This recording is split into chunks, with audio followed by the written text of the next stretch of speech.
Hi everyone, this is Boris. So I just wanted to introduce our guest today. His name is Teddy. So Teddy, I'll let you introduce yourself shortly. Hi, I'm Teddy. Thank you, Boris, for having me on. Yeah. I'm excited to be here. It's been a bit of a time in the running to get this sorted, but how long have you been in Bangkok now? so I've been on and off for probably 5 months, but I lived in the south of Thailand for again on and off for maybe 2 years. So I'm pretty much Thai actually, kind of. No, but it's. I could also already see that you could handle spices, so I think you're nearly Thai. Yeah, I think that's the Thai food. And personally for me, it's like probably one of my favorites. But that's part of like some people say I want to discover a culture and stuff, but I think if you really want to discover some country's culture, you have to first live there and True. I think learn the language. That's what I was going to say. I guguess eat the food, the local food. Yeah, not like the. You have to get sick. It's all part of it. Exactly, it's all part of it. Yeah. No, I just have this. It's not a game invented by me, but as you can see, I just opened a file where there are sets of questions. But okay, there was this host. There's a French host called Bernard Pivot. He had a question for his. He had a television show and he would ask his guests at the end some questions just to know them. But here I'll just ask them in the beginning to sort of introduce you, but not in a formal way, where you work and of course, yeah. So there is this, which is what I call the questionnaire of Bernard Pivot. Right. And there's the Boris questionnaire, which are questions that are done by me. Okay. So, which one do you want to go for? It's I think you could do. Okay, let's do Bernard's Pivot questions because those are more. For example, first one. What is your favorite word? Oh, you shouldn't think too much though. That's the part of the game. Actually, probably happy, to be honest. Okay, cool. That word. I don't know what I think. It's got such a mix of different things, related to it. I don't know. Yeah. Cool. Okay, happy. What's your least favorite word? I don't know if I can say it on here. No, you could swear. Yeah, cunt, probably. Okay, cool. Hate it, disrespectful, and faggot as well. Hate that. Oh, fuck, great. Yeah. Okay. No, you could swear. I wasn't sure. I just, those, off the bat. It's unscripted. I mean, it's scripted in a way I have a structure in mind. Of course, yeah. It's unscripted and uncensored. So, and by the way, I don't think kids will be listening to this. So. Yeah, hopefully not. Yeah, go to sleep. And anyway, people who want to learn English. Yeah. Okay, maybe I should do a different podcast for that, where we are talking really slowly. Coming soon. Okay, so this is why I thought you would be a great podcast. Because we met in the meetup, social meetup. Yeah. And I was Plug social meetup. And it was really something. Yeah. You were really able to talk freely with someone with whom you just met. Literally just. Yeah. I guess that's. But I can say the same for you as well. Oh, yeah. So that's compliments all around here. We'll get there because we said we'll talk about that in the podcast. Of course. So first, okay, so that's really good. So next question. What profession other than your own would you like to attempt? Oof. I would say I've always been interested in music as well. Okay. Love music. Played it for many years. Drums, a little bit of singing, a little bit of guitar. I don't know. It's it's kind of the complete opposite to what I do. And I know it's not good to throw names out there, but I think you should do, because I just saw Jose I think he plays guitar. So really, you guys should jam together or something. You know where I am. So Jose, if you're listening to this, Jose, this is directly to you. That would be really, because in Thailand they don't really have. You need to, we were talking earlier, extracurricular activities, you need to kind of be quite proactive. So, exactly. So, let's make something happen. Yeah. So, okay. So it's a musician, but a musician, I don't know, I've kind of, I guess it's so different to what I do now in terms of what I do now is very regimented. It's your typical kind of 9 to 5. Well, it's slightly more flexible what I do. But I don't know. Something about it appeals to me. I guess it's the sign of, I don't know. It's always been of interest. I love music, so... Okay. Yeah. So that's just a musician. Musician, probably. Yeah. The opposite question of that. What profession you wouldn't do? Even if they paid $2 million per month or something. Oh God. You thought I'm never doing that job. I mean, I can say now probably working in an office atmosphere. Okay. Because I don't do that now. I never really have done that. I've always either gone to like a coffee shop or work on my own. I'm much more productive that way. So I'd say I don't like the atmosphere. So it's like the what they call the 9 to 5 jobs. Yeah, except I don't do that. I'm much more flexible, but I think working in a typical office, the atmosphere doesn't do it for me. No, I can see that. Like it's but okay. The next question. It's not really. It's not sexually, but it's just what turns you on. Like what it can. I think like being like around what makes you click. Being around like-minded people. Oh, okay, cool. That really gets me pumped and gets me going. I think if you meet someone that you've got some sort of connection with, and I enjoy that. What's the opposite? Like what turns you off? Like so, I guess being with people who like probably I guess being with people that I have no connection with, or rude people. Okay. Arrogant. List can go on. Okay. You know, there's like I mean, but I don't know those two. You, like what would you say? Like why would you call them arrogant? Like is it because they sort of project an image that not really them? That or just their whole the whole vibe. Yeah. That, maybe they think they're superior, or exactly. There's this hierarchy of people. So again, this is one of my theories which I have in general. Like it's, I call those people like Facebook profile people because when you talk to them, you feel like you're reading their Facebook profile, not their real. Yeah, who they are as a person. Really as a person. Yeah, That's true, actually. Yeah. So this is fun. What's your favorite curse word? I think. Like what's the one you use the most? Fuck, for sure, 100%. Okay. Like use it. For me, it's shit. But yes, I use that as well. Fuck, I don't know why. I think it's direct. Doesn't matter where you are in the world. People know what you're saying. And by the way, what do you think of the like they say fuck is like FUCK it comes from. Do you know this? Like there's like a secret, or I don't want to say secret, but it's like an origin behind it. Like fornication under the commandment of the king. Do you know that? No, I don't know. No. Is that really a thing? Or where you've heard like through the grapevine or something? I don't know. Like it's okay. And again, you can never tell. Like it's like internet. Like who invented internet? You can't really say, right? It's like different people. So like fuck. I don't know where it comes from. Maybe it's just some people just made it up to sort of say, okay, this is where it comes from. Like fornication under the because they said the Black Plague. Like sort of killed a lot of people, and then the king sort of ordered people to just basically fornicate to repopulate. So, I don't know.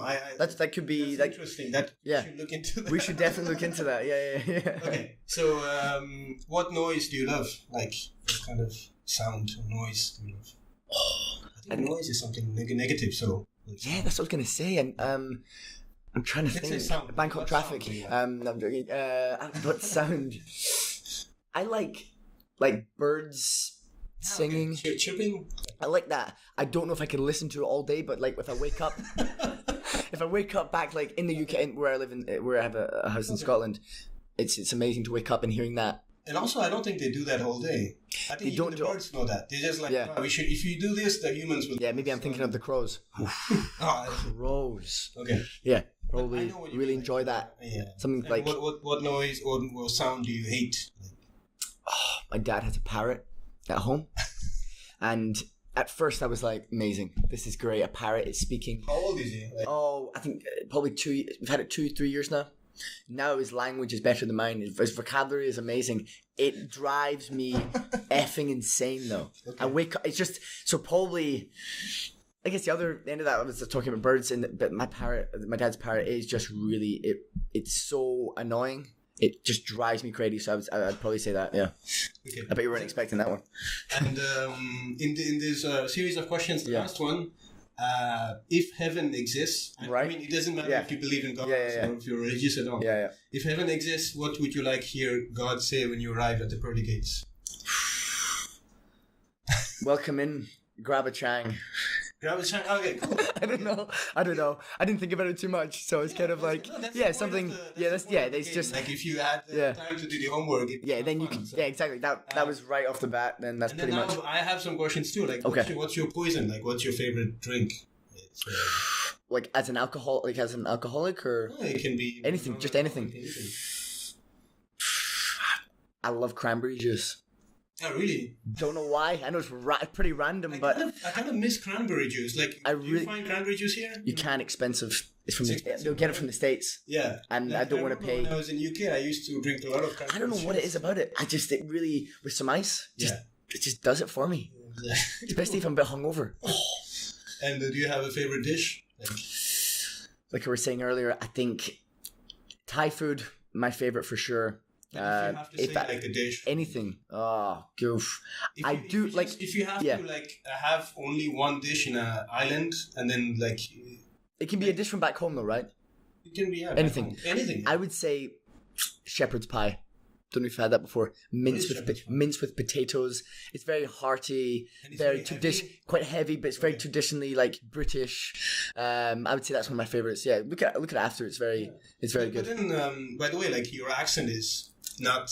Yeah, it's not your typical. Not British, so I feel like. But you're half Scottish. Scottish. Dad is American, but I feel like if I was speaking, like a Glaswegian, I might not necessarily make it onto the podcast because people they might find it quite difficult to know what I'm saying. To be honest, I find it really addictive. Like sometimes when you speak to someone who has a different it's very intriguing musical melody to it's nice. You kind of try imitate them.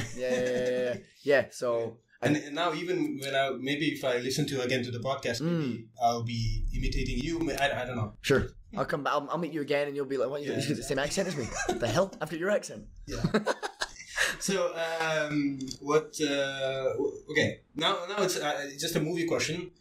Do you have a favorite movie? Like my favorite movie. Favorite movie or like a favorite genre or something. I really like thriller.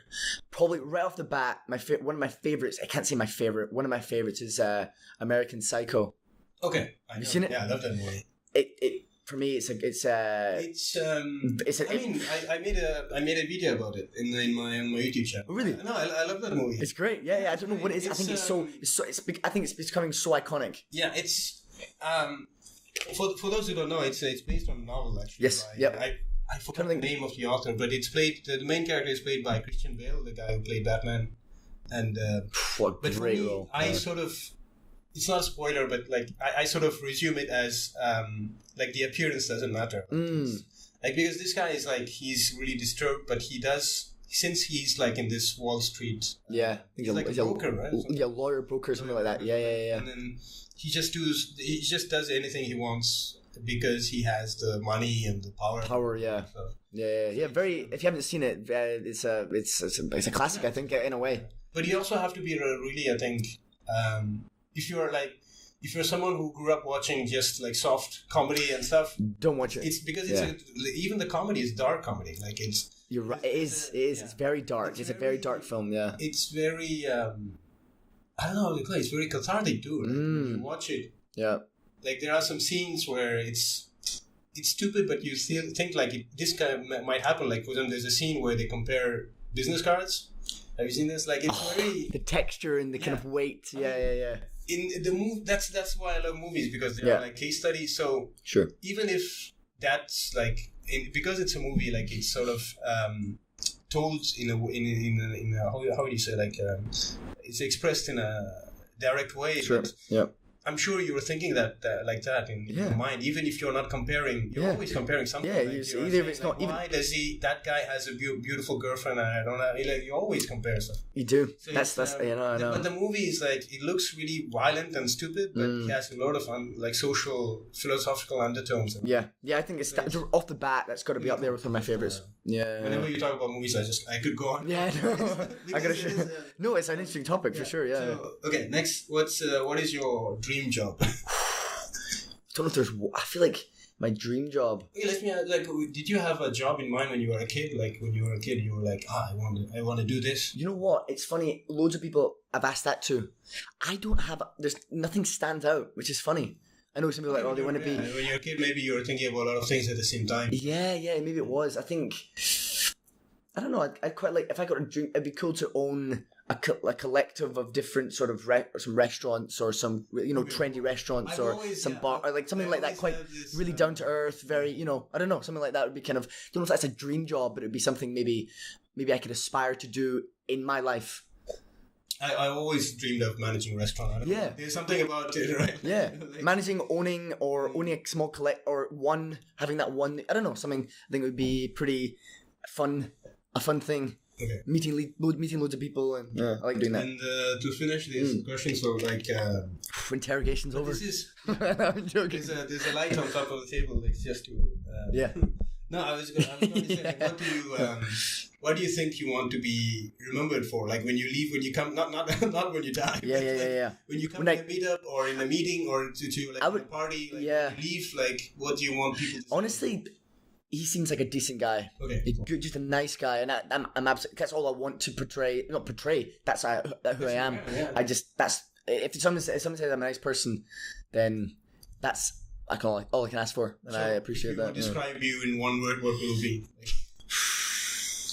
I don't know. I don't want to say like a mundane, funny, or I'm trying to think. I don't know. I guess it'd be. Let's pass that over to you then. I don't know if you. I would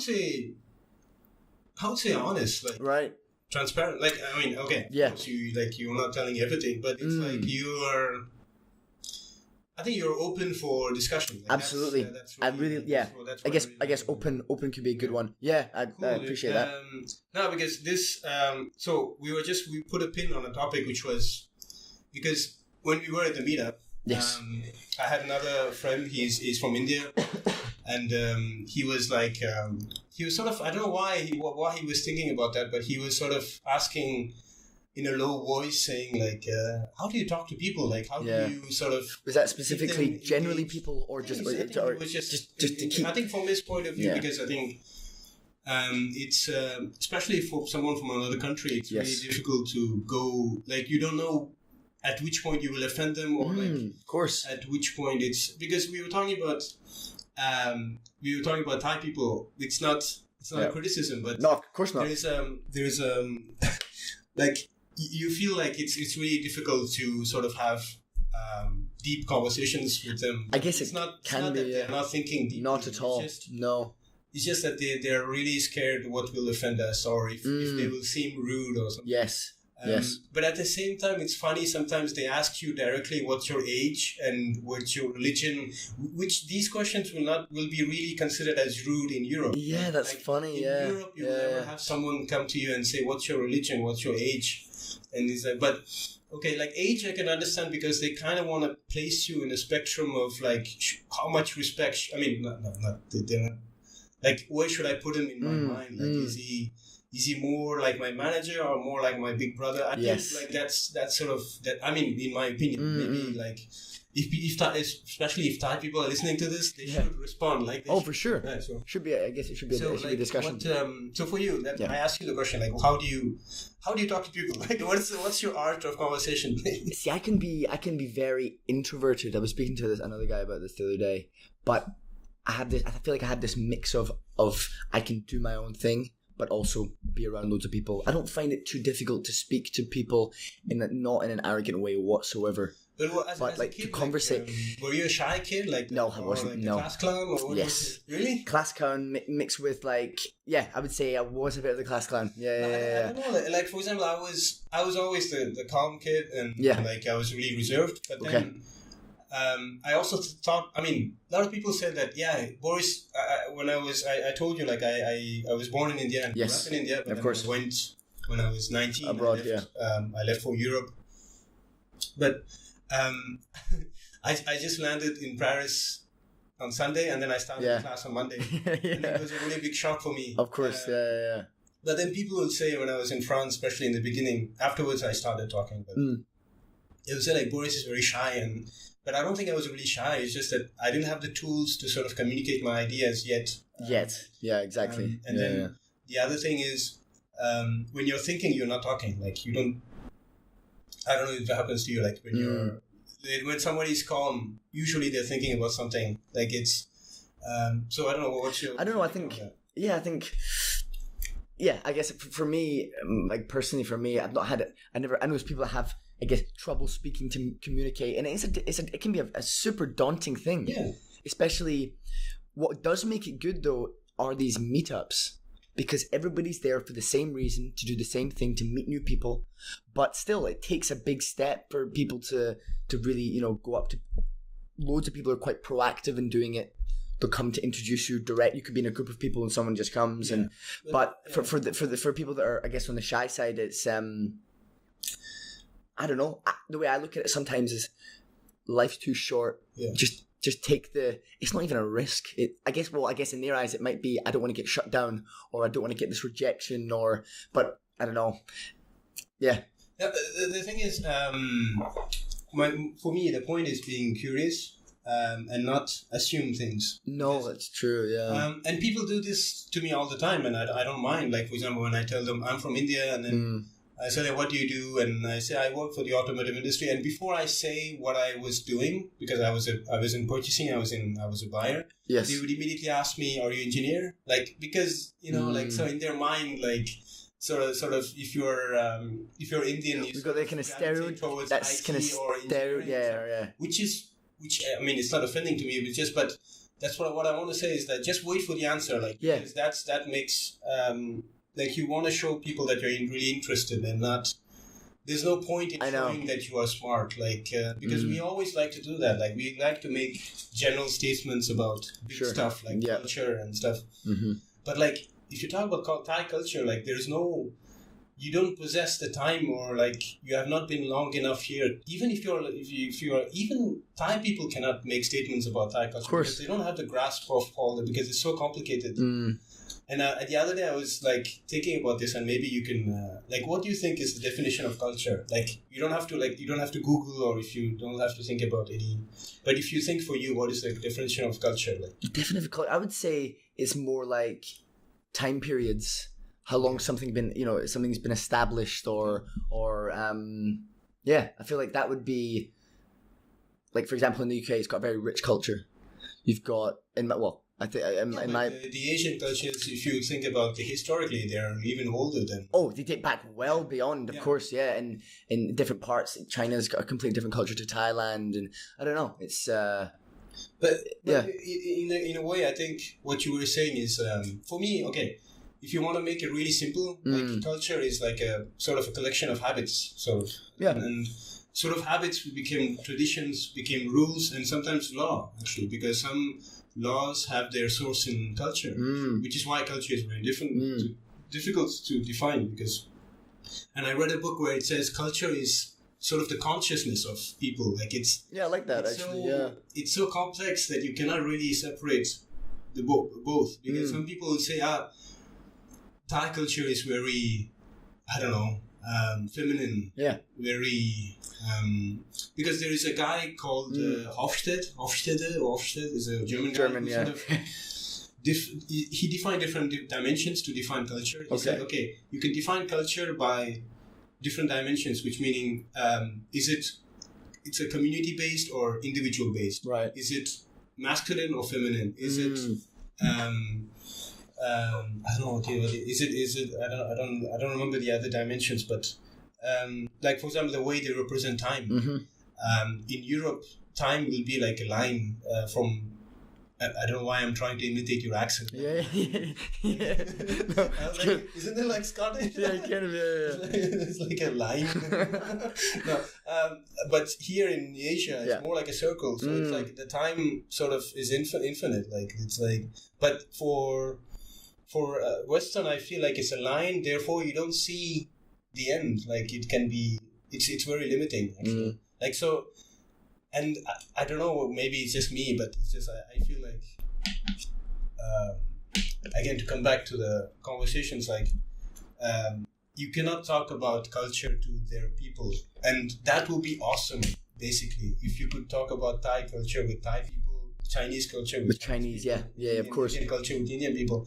But it's very difficult. So even the same in India, it's the same sort of thing. It's you cannot go and say, like, I don't understand why you guys eat so spicy. Like, I don't know. It's just Well, you feel like that was a bit of joke. Was you joking there, or you feel like you couldn't actually say that to say a Thai person or a Chinese person? No, you could say that, but it's just people. I don't know. The problem is I don't mind saying it because I don't say it with bad intention. I just say. Oh, of course, absolutely, yeah. It's just actually, curiosity. But really. I think I sort of have the answer because there's a video about why people eat spicy in hot countries, Mexico, India, Thailand. It's because of the humidity, and it's like the spices sort of deal with bacteria better than like non-spicy food. Well, there we go. And it's. No, but to come back to that was what I want to say is that to be curious and genuinely interested about people, of course, and like sort of, but then it doesn't matter.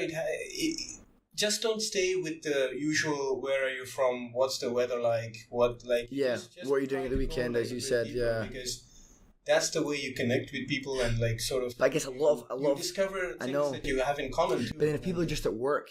And they don't really want to get to know you outside of work, and they have these superficial. That's different. Like if you're in a networking event. Oh no, of course, yeah. Your objective, your agenda is different because you just want to know what they're doing. Yeah. Rather than what they are actually as a person. At an event, it's different. Yeah, and like the social events, like social meetups, it's completely different because. And we were also talking about this, like why when we realize in these meetups, it's really hard to see. Like 80% are not Thai. Like that's the thing, Even if we are in Bangkok, 80% are not Thai. I mean, 80% is expats. Yes. And like again, if Thai people are listening, we just want to say that it'll be. And I'm not saying they don't have a really good English level. They speak really good English. Very good. It's just that they're. I don't know. They're. I don't know how to say. Like, why do you think it's like this? Why more expats than? I think it maybe comes down to shyness. Okay. Them being shy or maybe not confident in the way they speak English, but more often than not, the people that I've met, they could hold a conversation. But the thing is, like for example, French people, I realized that they were really self-conscious about their accent, which is. Ridiculous because everybody loves French accent, like nobody finds Indian accent sexy, French for sure. It's like Spanish accent for them, like Italian accent, like everybody. They're very drawn. Yeah. So it's Irish as well. So don't mind about accent because that's what makes you. That's a good statement. Yes. Yeah. It's like you shouldn't. Like, I mean, just talk, and if you make a mistake anyway, you could apologize, say the word again, or like if the people is kind enough to you on the other side, they will correct you. Yes. And it's like, and I think the point is to talk. Like, I don't know. Like, I'm trying to think, like, what is the point when I sort of started really talking? Basically, me, since I've lived in France, in France I had my friend groups, but when I had to leave France, I had to go to Germany. So you don't have anyone, so you sort of brand new put yourself out there. Yes, so yes. I think it's like when you want to swim, it's just someone pushes you in the water, and like so. But I guess that then goes back to the point where the guy you're speaking to, maybe how do you speak to people? It's about the same thing. You just got to take that step, and it can be so daunting. Yeah, but it's important, and also you're growing as well as exactly. You're growing and you're experiencing. That's really. We were just saying like it's people are also scared that they might be shocked or they might be. I think for me it's okay to be shocked. Like it's okay to have your questions, to have your ideals or your. Of course, that's normal. Absolutely, ideas questioned.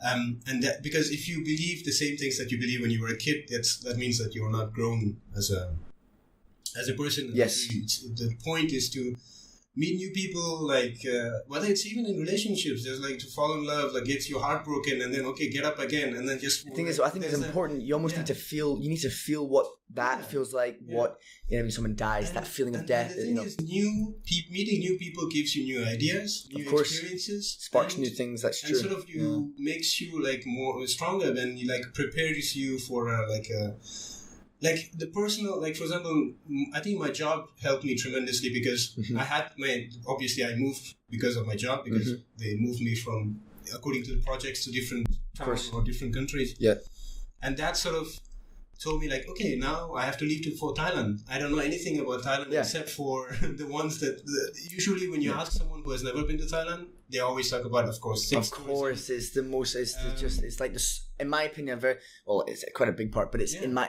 when I think of Thailand, it's minuscule. But yeah, exactly. So it's but then.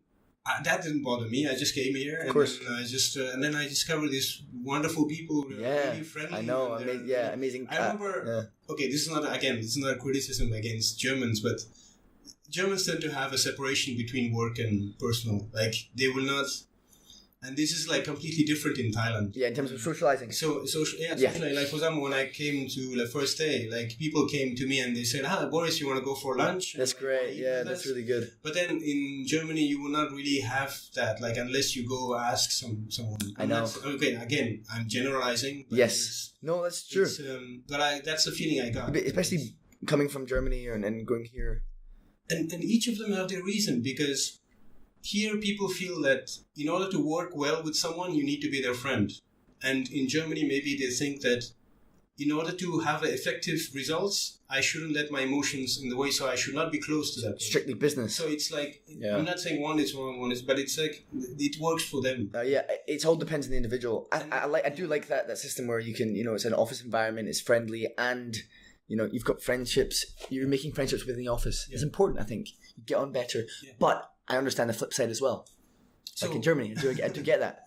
But again, like the advantage of someone like me is that I'm not saying like I've traveled a lot. No. And so on, but I'm just saying that allows me to sort of to say, okay, so there is this side and this side too. So there's something really good to be found in the middle, or in the mixture of both. Like of course, mixture of both. So. It's like when I came here, like people also like, and we talked about this too. Like when in Europe, Indians are like very shy. Yeah, right. And then when I came to Thailand, Indians were considered a bit aggressive, more competitive than Thai people. Like, maybe it's that's your feeling to someone. They said that not to you, but is that just something you picked up? They didn't say that to me. But it's just it's really. But again. If you ask that to a Thai person, he will not dare to answer, because he will think like, I don't want to give my opinion on Indian people because that will offend you, or even if it's something that I really believe. But I don't mind. Like the point is to have a talk. Like, and then we're not going to like fist fight. No, I know. But again, that sort of taking that step makes you like closer to someone. Like, I do get what you mean. Building those relationships. Talking about meetups, like I understand why people ask the same questions. Like, what's your? I mean, of course, what's your name? Yeah. What's where you come from? What do you do? Like, how long have you been in Bangkok? That's. So, okay, but I think they're the standard questions. It's then how you there it stems from there. Yeah, exactly. Which is and also like maybe some people they don't want to like. Just talk to a person and then talk to them for the rest of the evening. They also want to sort of get who they are and then sort of move to another and do the same. Sure. So it's I don't know what do you think? Like how would you ask questions differently? Like how would you in terms of what at if you want to know someone, like it's something like a bit different. Yeah. Not necessarily the kind of I don't know. It'd be. I don't know. Because we were talking about this, and we were asking, like, I told them, like, I could use, like, a game like I did with you now. Like, but will people be engaged by it? But the thing, that's actually true. If you go to the meetup in next month, and you're like, what's your favorite curse word? Yeah. What's their response to that? Are they like, right, okay? No, but I just mean, do you know what I mean, though? But saying, I was just thinking, like, maybe you could do like a game and then be creative. There's also part of being creative because you don't want to you have to make it interesting for yourself. Yeah. And for the others. So instead of asking the same questions, maybe ask the opposite question, and then maybe it will be different for them, new for them, but that's the kind of people you want to meet anyway. People who are open to new ideas, new stuff. And it can be refreshing for them. Like, instead of asking, where are you from? You can ask them, what's your next destination? Like, what's the country you want to be? Like, so maybe that gives I always wanted to be in a Spanish-speaking country. Oh, yeah. So are you learning Spanish? Yeah, Where are you learning Spanish? Yeah. Why are you learning Spanish? Something leads to something else. It goes to another... Yeah, and also they might not be expecting that sort of... Yeah, it's like, oh yeah, I didn't realize. Yeah. Like, okay, or like, for example, what do you do instead of asking that? Like what will you not do? What you don't like doing in Bangkok? Yeah. Or asking about what do you like about Bangkok? What you don't like about Bangkok? I can tell you. Okay, is there something that you don't like about Bangkok? I would say sometimes the traffic does get to me, but that's I feel like I can deal with that though. Really, honestly, I pretty much I would say I like pretty much all aspects of Thailand. Okay. I don't have a negative. There's nothing negative that comes to mind really. Putting a lot of thought into that, and I was thinking like, okay, imagine the scenario. You go out. You just took a shower. You go outside, and then you just. You have to take a motorbike taxi to go to wherever it is. BTS station or something, and then you just took a shower. You're fresh and stuff, and then the taxi driver gives you a helmet, which is like it's got lice in it. It's got lice and different things, different hair growths. Exactly. Yeah. And then you're I have to put this on. So that's a small thing. That's that long thought. That's what that came out with. Also, I found that some people are really smart. They have a cap in their bag, and they put the cap and they put the helmet on top of the cap. I've seen some genius things in this place. I know what you mean though. Just there's nothing that. So just to give you an example of what I don't like. Yeah. It has to do more about an experience rather than anything. The country itself. Yeah, it's or Bangkok itself. Yeah. And so we were talking about a lot of things before recording. Yes. Just to get warmed up. Like people were asking me like, okay, now I used to work here. Now my contract is finished, and I'm sort of staying here just looking for a job. Of course. And people will ask me like, why do you want to stay here? Like, so, I don't know. How do you think? Like, what is this weird charm that Bangkok has that other? Is it the girls? Is it is it the food? Is it like? Things. I think it's an array of things. I've gone to quite a lot of Asian cities similar to Bangkok, Hong Kong, and places like that. There's something about it though it's just got a mix of different things. You can find anything you want here, from the complete odd to the most amazing things. I don't know. It's hard to put a few words to describe it. It's just it's a melting pot. Elaborate on what you said. Like I feel like you can find chaos and at the same time absolute luxurious order in Bangkok. I know. Yeah. Which is really chaos and the calm. You can find them both. Yeah. You can find. Tranquility. Yeah. As well as absolute mayhem. Yeah, of course, like the one costs maybe more. Of course, But I don't mind that. I love chaos. Like I love. But even look at here now. I go outside. You hear the horns and it's peaceful. It's quiet. Yes. Yeah, you're not. You're just. You're still in the mix of everything. Because there was a storm coming, and I was like, okay, but it's okay now. It seems to have stopped. Maybe it's waiting for us for our podcast. Yeah, exactly. Yeah, it's been very nice to us. But yes, it's a charming city for sure. Yeah, and, it's very interesting as well. And talking about podcasts, because a lot of people don't know what is a podcast like. Why is it an interview? Is it like is it just a discussion? It's just like instead of going to a bar and having a drink, it's just like to talk about stuff and just record it. Like it's just hanging out basically. Yeah. And okay, now we're not drinking alcohol, but water. Thanks, Boris. No, it's something something I've never done before, but seems to be very enjoyable. Like, it's different and it's good. I think more people should do it, or and also like it's anybody could just put it in their car, or like when they're walking. Like for example, I was thinking about the times when I listen to podcasts or audiobooks. It's like for example when you have a playlist of your songs and like you listen to all the songs already, so you're sort of bored of your songs and stuff. Yeah. So you just put on a podcast and it's like someone talking to you. Yeah, you don't have to respond to them. It's like this. I know it's very. Like for them, when I draw, I always have to have something on the side to sort of, it's like, I don't know, it's like having some people. So when you draw, you're listening to various podcasts. Wow, that's really wow. Yeah, because I can't work when it's silent. Okay, no, I'm the same as well. I've just heard people where it's like they can only work in silence. They need to be fully concentrated in order to be productive. And I'm more like you. I'm more like I need that kind of background noise or something. Also, either that or like some video without sound, like on the side. Right. Like there's images, colors. Yeah. I get that. Yeah. Stimulate you. Yeah. Like it gives you. I don't know why. There's something gives. Like I work best in, like when I'm in train, where it's always moving. So it's like there's always like a movement. I don't know if you realize that. Wow. I can understand what you mean, but no, I haven't. I have the best ideas on trains. Like wow. Yeah. There's something about the movement. Yeah. That kind of inspires something. Sort of something clicks. So if I'm in a blank room, like with white walls and just really silent, I can't work. Well, yeah, I think that'd be yeah. But it's okay. But then afterwards, it's but it's my.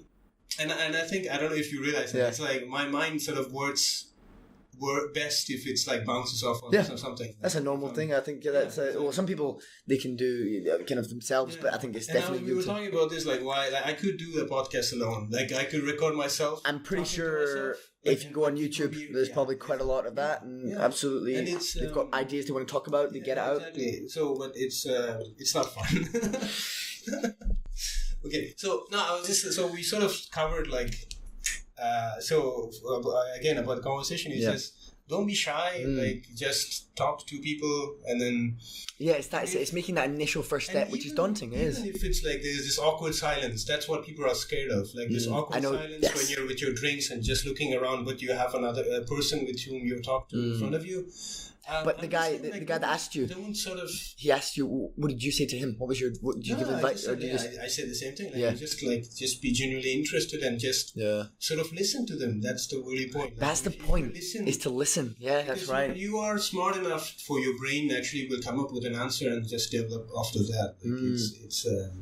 And I'm not saying everyone will be interesting, but at least for you have to make that step, like, because it also like and if they don't really want to talk to you could see it from their mannerism, because 60% of our communication is non-verbal. It's not what we say. Eye contact is of course. Yeah. Maybe like when you talk to them, they maybe look somewhere else. You could always feel that they don't really want to talk to you. So that's okay. But even just go to another someone else. But I feel like at these meetups, people want, like I said, they want to meet. Yeah, if they want, out and about is maybe a different situation. Like they come from work or like they come from whatever. Yeah, of course. They want to communicate. They want to. I never had that experience. So one being in an environment like that is an amazing thing. Yeah. In some ways, I guess it should be less daunting because you've got that initial. Everybody wants to engage with each other. Exactly. You've got that initially. There's this invisible contract. Exactly. Yeah. Exactly. Yeah. So in sort of. Everyone knows what's going on to an extent. Yeah. It's like there's no. I've never seen anybody who's like, oh, what the fuck is this? Like, what are people with their things? Yeah. But see, it's like, you sort of know what to like, what's in store for you. So it's. But then, like you said, when you go there, it is the same questions. Which does that get boring after? It's like, so what do you do here? What's your story? I don't know. Is that come to a point where will that change? I don't know what change, but. Yeah, what I was thinking about is change the subject. Like, is it? Are you a geek of something? Like, because everybody's a geek of something. Like, is it somebody's? Are you like? Yeah, I would say I'm a geek about movies for sure. Really? Yeah, okay. I would say not necessarily like you're geek into kind of comics and probably more. It's just okay. The thing is, like, this used to be filled with DVDs. I just sold them or like threw them out because I was it was too much. Like I watched them all already, and then like I have them online, so I don't need the DVDs. And also like when I move, it's sort of an extra weight that I have to carry. Which no, I check that for sure. But then books is probably not. And that's the thing though. That's when I was just telling to Teddy that I recorded myself like doing a podcast just to see how I sound. And one of the topics I talked about was the DVDs. Like, like I love going into a DVD store. I don't know. I love that experience, and I kind of miss that, like because now you have Netflix and it's so accessible, which is great. Don't get me wrong, but I think now like they are closing. Like I think in the UK, for example, they had the problem with Blockbuster. They closed all the Blockbusters. I used to enjoy going to Blockbuster, and kind of renting a DVD or buying a DVD and having a chat with the guy on the counter about movies. Yeah, but look about everything now. Everything's so online based. It's just like it's just changing. But yeah. Something nice about physically going in, and also like I would have.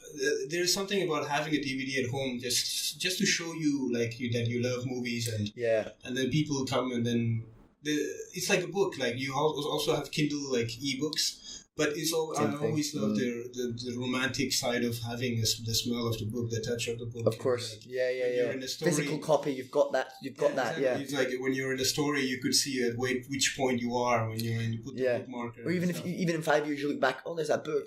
Oh, and you see all the kind of the pages that are, like something like that. Yeah, I know.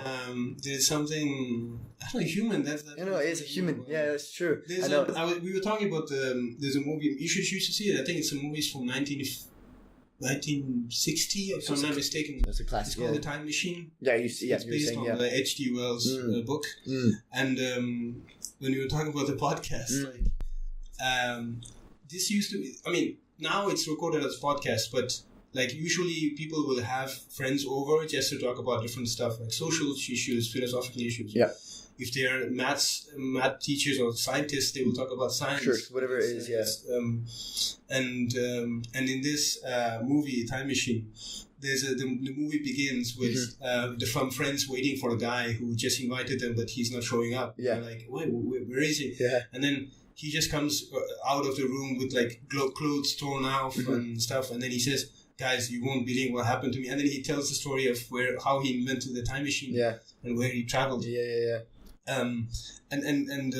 Like talking about books and the movie and the podcast to sort of link it. There's a point where it's not going to spoil anything, but I just love this scene. He goes to a place in the future, or I think it's in the future, where people are just sitting around, like they don't do anything. He just says, please bring me to your library. Like the books will tell me everything about you. And then, so he goes to this big sort of empty, shallow, I don't know, the palace or something where it's like libraries. And then he just sort of grabs a book, and then the book is so old and not used, it just grows into dust. Right. Yeah. And he says, yes, this does tell me something about you, because people have not been reading books. They haven't touched it. They just. I know, that's true. How do you feel about it? Do you think that's evolution? It's a sad thing. Now we are spoon-fed with information, and I think your attention span is also getting shorter. Like in the meetup, I was talking to a girl, and she said, I can't watch a movie for 2.5 hours. And I was like, why? She was like, it's too long for me. Well, anything that exceeds that, anything more than that, It's like, I'm like, oh wow, like that's the point of the movie. Like otherwise you'll be watching just YouTube clips. But that's the reality we live in. Like you are spoon-fed with information. I know. And the reason again for me to do these podcasts or I make videos about movies in my YouTube channel, and I miss illustrations, drawings. I try to always create stuff. Put my energy into that creative energy. But you've got a very creative mind. To create something. But because for me, I think we need more creators, we need more artists, because all we have now is consumers. I think we consume more than we create. So that's true. I mean, do you feel like Bangkok's quite a creative place? Just to digress a little bit. They're open to creativity, but I think there's still a lot of room, like a lot of things to, like we were talking about advertisements. Yes. Like the posters. If you see. Of course, it gets the message through. Like, you have always the same thing, but it's flat. It's like you see the product, and then you see a lady or a guy with the product on his hand next to it. That's always the same structure. But there's no depth, there's no composition, there's no interesting angle from which they're trying to sell the product, or they're not. There's no storytelling. That's what I want to say. Like, it's like so in terms of creativity, I mean, I think there's a lot of. I mean, you could do a lot of things. Sure. I think Bangkok is nurtures creativity, but I don't know if I've not met a lot of creatives. But again, creativity has a lot of ways of expressing. It's not only musicians, it's not only artistic. Yeah. But I still feel like in order to be creative, you need to be brave. Because for me, it took... Like, I was really scared when I put my first drawing online. Because you were... How long ago was that then? No, but that was like, 10 years ago. Oh, a long time ago. Yeah, but you never do that initial sort of reaction of people. Yeah, but it's like that sort of... I was not ready for... Because you always find people telling you, oh, your art is amazing. It's really, amazing. But that's how you see it, though. Those people who tell you that the art is amazing, those are people who cannot draw. So, of course, it's amazing for them, not to dismiss them. But, no, I know but if you put it online, you'll have artists looking at it and they'll... True. I think whether or not they're giving you constructive criticism. And everyone will not be exactly giving you constructive. There'll be haters. Yeah, there'll be haters, yeah. But, okay, for the moment I had a really good experience. That's why I continue doing it. And even if people hate it, like, it's something that's... Like, it's like writing. Like, anybody can write. Like, I was just watching Ratatouille. Right. Anybody can cook. Like, that's... it made me cry at the end. Really, yeah. There's a it's a great... No, a long time ago, it's a great... spoil anything. No, it's a great film, yeah. At the end, like, this critic gives, like, a speech, like, a voiceover about, like... and this sentence... this is like, I think 2 sentences stuck with me. Is like, not anyone can be a great artist, but a great artist can come from anywhere. You know? Yeah, I like that. That's nice. That really, like, that's what I like. Yeah, I like that. And that's really interesting when you have an idea in mind, but someone else formulates it for you, and you're like, shit, that's so I connect with, and that's kind of.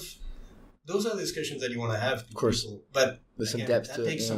That takes some time. Yeah, that can't be just 1 hour. Yeah, you cannot go in and ask about like do you know, and then you just cite an author and stuff.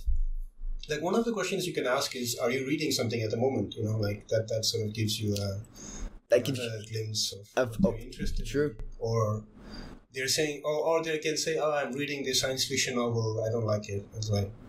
And then you can go into like, oh, so you don't like science fiction, and like... Yeah, then that's a massive... Yeah, it's true, yeah. And the thing about science fiction, there's a really good story also that I love.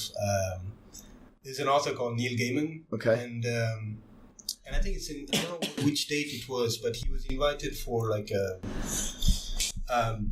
convention in China. Okay. And in China, I think science fiction is very controlled, or the storytelling is very controlled, because science fiction sort of always communicates ideas which are based on present, but are like really people may not be ready for that. Those are those kind of ideas, right? I think transgressive, you would call them. And he was asking the person who was organizing this event, like, why science fiction? Like, why do you think science fiction is important for China now? Right. Okay. And she said, like, we would interview people who invented, like, we were inventors, or people working for Google, people working in I don't know, like people are working towards new tools to make communication better, or like have different societies. And we would always ask them what they used to read or what did they grow up with, and they will always say science fiction, because science fiction sort of gives you a better way, or like it's a commentary actually. Like when people say, like, in science fiction it's taking 20 years from now, and like actually they're talking about the present. They just want to make a point about the present using the future. Like, it's like, and they don't want to do it directly, and that's the point of art. Like, it's like you could cheat sort of reality in order to, like, just like comedy, you could tell something really funny and make them think about it rather than just saying directly. And that's the other thing you have to work on, sense of humor. That's really important. That's really hard to... Do you feel like you have Sorry, I'm just talking to Do you feel like you have a sense of humor? Like, do you feel like that's something you have? I feel like I've got a pretty good sense of, like... But that's also culture, isn't it? Like, you don't... okay, let's forget culture, but even if you think about being in a couple, do you think you should laugh? And I think you kind of have to have the same kind of sense of humor to connect. I think fundamentally there has to be some... But that's really hard to have, like, a person who laughs exactly. But I think the point is, you can have differences, but the point is to be respectful of the differences. Of course. And but I think sense of humor. There's no real formula. There's no real formula. No, you just have to watch, consume a lot of things, and things. Well, I feel like I laugh a lot, and that's not to patronize the person. Yeah, I just feel that maybe that's just because I'm overall probably a relatively happy person. But I think you get that from your openness, you're open. I'm open to it. It's a lot, so then I take more in a way. Exactly. I know there's some people that I know, and it's very, it's very tunnel vision. That's the thing. Back in the UK, a lot of people are, they wouldn't necessarily come out and live and work in another place, and it's taking that step again. Yeah. But it's. Yeah, it's I see what you mean, but it's but why do you think is that? Is it because it's a generational thing? But when you in terms of people, is it people of your same age? That's the thing. It's more friends that I have or people that I know. It's very, they just want to stick to the same routine. They're born. They want to where they're born. They want to live, to grow up, and want to work there. And there's no real they're going on holiday a few times a year to Europe maybe, but there's no real kind of pushing the boat out. But who am I to say anything? Yeah, but of course I could say stuff. I can say we get locked up. What I'm saying, but what do you think is the benefit of going to another country? I think it just opens your mind. Obviously you can say it's the culture. Of course, that's all. Everybody knows all that. I think it is just. It sparks different ideas that you didn't know even existed potentially. Exactly. Yeah, exactly. You don't, like we were saying, it's gives you new experiences, gives you completely different perspective as well. New ideas gives you more new experiences because you kind of, and in Bangkok, for example, I was just thinking Bangkok is huge compared to in terms of population. In terms of, it's a big city. Area, but I still feel that in terms of activities. It's still extracurricular things like that. It's very limited. I think you have a lot of course, people here are food lovers, so you have a lot of food, different kind in the market, local, high end restaurants. You've got everything. Restaurants. So what would something? But what would interest you? I think I would be more interested in different kinds of. I don't know. They have to come up with activities mystery rooms. Right. They have mystery rooms. They have. I was talking about climbing.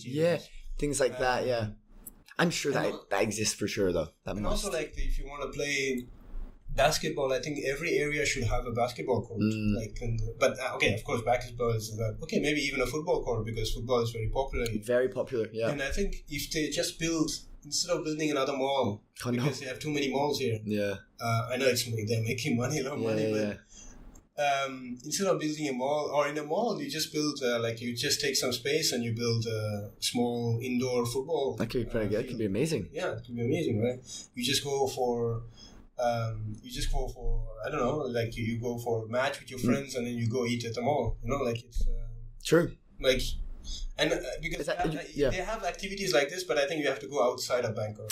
Suburban areas, probably. I mean. Yeah, I know what you mean. But there could be a lot of things to learn gardening, learn how to make tables. I want to learn how to make tables, woodworking, sculptures. I have seen on the Meetup website there are quite some unusual things. I'm trying to think about pottery classes. I'm pretty sure I've seen that. That's really good. But again, I was saying to you, I wonder how active they actually are. Yeah, there's certain ones you can tell. Language exchange. Super popular for obvious reasons. I'm trying to think what other ones are really. I think Bangkok running club is very popular. But yeah, I know what you mean. Kind of. But then that's something you can do though. Why don't you be proactive in that and step out? For example, there are a lot of fitness clubs, right? But I don't think there are a lot of sports clubs, right? But. Okay, anyway, it's just me. But no, I get it, but it's good to know your opinion. I'm not informed enough, and if I'm not informed enough, that means that's not communicated enough. That's not advertised. Yeah. So, because you have to. The reason you have meetups is because people just lived here and then just found out that there was nothing like it, so they created their meetup to make it. I mean, to create it, you know. And often the people that created it are foreigners, like expats. Yeah, exactly. Like for example, I do a meetup every Friday for people who are interested in sketching, and you don't need to be an artist. Like we have, for example, last week someone who just came with a coloring book and she was just coloring, and then she was just talking to us. Oh, great! That's also great. Like it's that's cool. That's something that. But the thing is, I like that idea of like people talking and then drawing together, and I like your style. Yeah, you can bounce around ideas. Yeah, that gets into another conversation. But you started that. That was a recent thing, right? No, like there used to be another art meetup called Art Jamming, and then but then there were like fewer people coming to the meetup. So I think that girl she stopped doing it. Right. But then I like that idea of like because it gives, otherwise I would just stay home. So that gives me a reason to go out. Of course, that gives me new ideas. Of course, you're meeting other people as well. Yeah. Yeah. And so I just sort of force myself to go every Friday. And even if like it's me and two other people, it's okay. It's worth it. Yeah. But like on Friday there, what was it? Like, it was a decent turnout. Like Friday, there's like usually 4.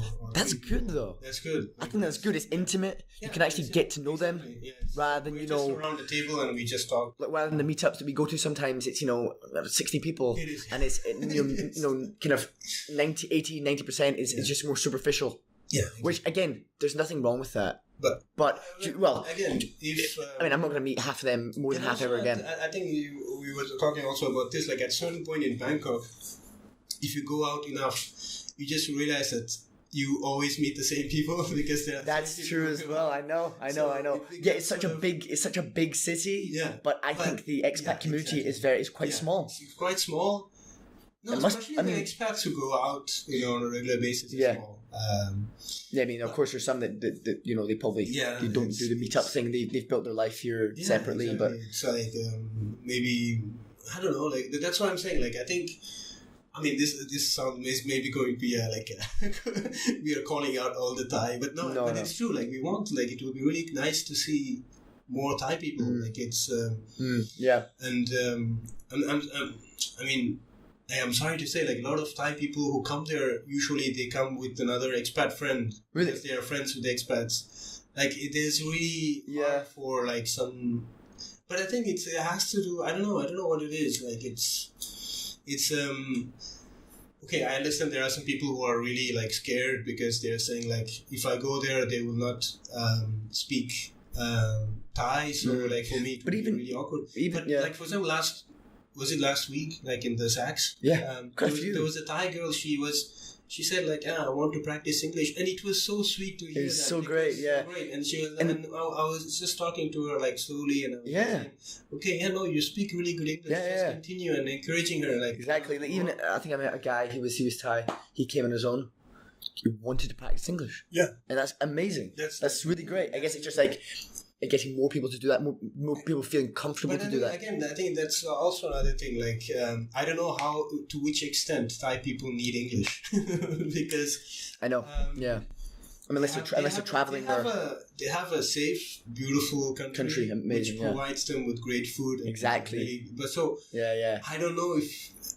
I'm just trying to put myself in their shoes. Like, if I'm a Thai, I was born here. Like, I don't know. You can also give your take on that. Like, would I really want to go somewhere else to sort of find a job and where and if you are sure that like here the employment market is really great, it's great, if you're Thai and you have a good diploma, I think you could get really easily a job for sure. Yeah, and if you know English, that's even better. Because you could get a really higher position. But anyway, but that's what I'm saying. Like I think maybe people don't see like the need for. See the people I know that more the Thai people. They aspire to almost travel and not leave Thailand permanently, but to travel around the world and they want their people I know maybe they really want to. It costs a lot. Of money. Sure. Maybe like, I was lucky that I used my company as a travel agency. I know. Yeah, or else that would have been quite expensive. Because my company paid for the tickets and stuff. Again, it was not really traveling because I lived in the country, but. Okay, but that's the thing. It depends on what you want. Like if you want to like sort of be open to people and then like if you're open to new ideas and just to like see what happens. Like that's the thing. Like give it a shot. Like but there's even people like that back home. Like I was saying, the very narrow. They want to stick with the same circle of people. But I think most people just take the easiest way. The easiest route, Easiest route. And even when we make assumptions, we always make the easiest assumptions. Like we assume that because he's Thai, he's maybe shy, which is not true. It's just maybe he doesn't have the tools to communicate these ideas. He's more comfortable in Thai than in English. Of course, and you can say that about a lot of different. Like for example, I have been in this situation, and that's why I. Like, okay, I was on the other side, like, for example, when I was in Germany or in France, especially in Germany, because I didn't speak German.